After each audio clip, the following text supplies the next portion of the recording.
Good morning. This is Teresa Nikas, and this is today's Quiet Echo. I have been reading a newspaper from the 3rd of August in the year 1900, and I would like to tell you what its editors believed was the single most important piece of news in all the world on one summer morning. Miss Margaret Kearney had gone to Old Orchard on her vacation. A square piano in perfect tune was for sale, and a party of young ladies had spent the whole day out at Wallam Lake. Now, this was the front page, not some corner of it, not the back, the front. And I want to be careful with you here because the easy thing is to smile at how small it all sounds, and the easy thing this time is simply wrong. The year 1900 was not a sleepy year at all. There was a presidential campaign underway.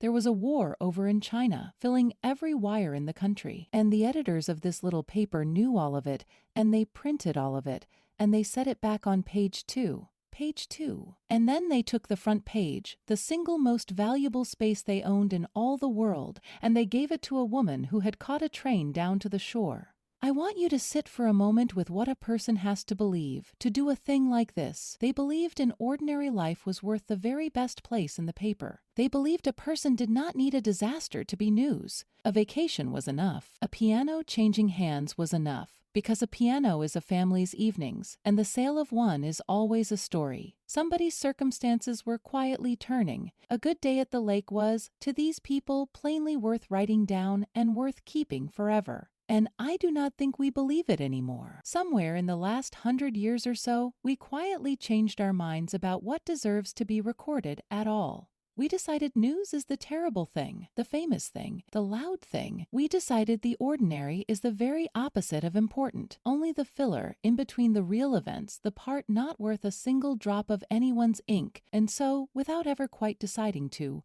we simply stopped keeping the small record. Ask yourself, honestly, the last time your own good and ordinary day struck you as a thing worth marking down. We have trained ourselves right out of it, and I will tell you where I notice it most. People bring me the big things to print, the wedding, the death, the award, the retirement, and they are right to, and I am glad to, but almost nobody thinks to tell me how their grandson learned to ride his bicycle on Sunday, or how the whole family sat out on the porch until it got dark and nobody wanted to go in.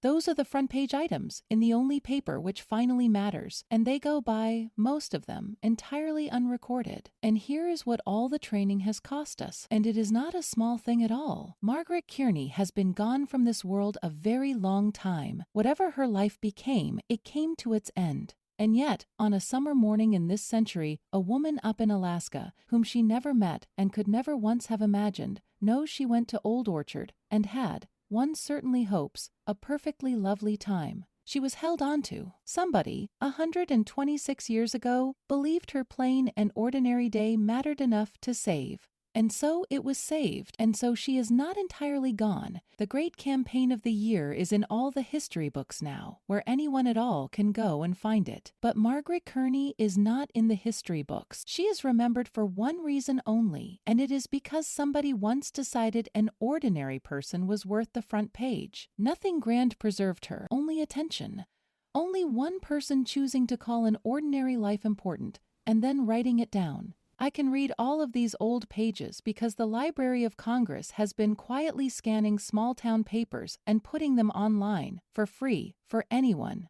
They added a whole new batch of them just this month. And I have come out of those pages changed because they are filled with people whose entire claim on being remembered is one editor, long ago, believing an ordinary life was worth the honor. But here, now, is the good news, and it is the part I truly want to leave you with this morning, because I would not have you switch off your radio feeling a loss. We have not lost the ability to see this way. We have only fallen out of the habit of it, and a habit, unlike a great many things in this life, can be taken back up again on any ordinary morning you choose. The old editor's eye is still there, waiting, inside every one of us. You can still decide, this very day, the ordinary life going on all around you is worth the noticing, and worth the saying so out loud, and worth the keeping. So tell someone their good and ordinary day was good. Write the small thing down before it slips away. Take the picture of nothing much happening at all. Put your own people on your own front page. Margaret Kearney went down to the shore, and somebody believed it was worth remembering. And so, all these years later, it was, the old eye is not gone from us. It is only waiting, patiently, for us to open it again.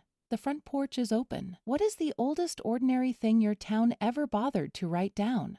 Come and tell us, and if we get something wrong, tell us, and we will run the correction. The readers of the Cedar Valley News are gathering to share their stories and keep company with respect and no party lines. Come sit with us. I will put the link in the show notes. This is Teresa Nikas, your host for today's Quiet Echo. Thanks for listening. Quiet Echo is part of the fictional Cedar Valley News series written by Evan Swenson, publisher, and Claude Marshall, developmental editor. While the people and town of Cedar Valley are fictional, the newspaper described here is real. The front page of the Pascoag Herald of Pascoag, Rhode Island, for the 3rd of August, 1900, led its home news with Miss Margaret Kearney's vacation to Old Orchard, a square piano in perfect tune for sale, and a party of young ladies at Wallam Lake. The paper was added this month to the Library of Congress's free Chronicling America archive through the National Digital Newspaper Program.